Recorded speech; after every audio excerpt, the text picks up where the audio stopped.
Nyoman Gunarsa mengatakan Bali memiliki potensi seni dan budaya yang bernilai tinggi seperti lukisan. Bali memiliki berbagai macam gaya lukis dari klasik hingga modern. Seni lukis klasik yang telah berkembang sejak abad ke-15 sejak dahulu telah memiliki ukuran pakem filsafat dan juga bernilai estetika tinggi seperti Ramayana dan Mahabharata. Hal serupa juga terjadi pada seni lukis modern saat ini. Seni lukis modern semakin banyak diminati. Yang penting bagi para seniman yakni seni lukis modern sekarang ini harus berwawasan lokal jenius. Jangan hanya sekedar menjadi epigon atau pengikut dunia luar seperti Picasso dan lainnya.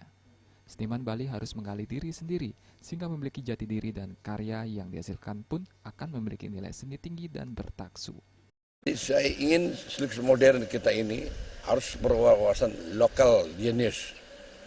Karena kita punya nilai-nilai tradisi yang luar biasa. Jangan sekedar jadi epigon dunia luar. Epigon antek-anteknya kayak Picasso, kayak Salvador Dali, pengikut kayak Renoir, kayak apa di barat itu. Jangan. Bali harus menggali dirinya sendiri.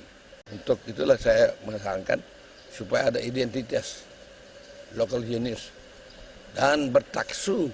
Gunarso mengatakan agar dapat menghasilkan karya yang bertaksu, seniman juga harus banyak merenung, menggali lokal jenius dan melakukan berbagai penelitian agar hasil karya pun memiliki ciri khas yang bertaksu.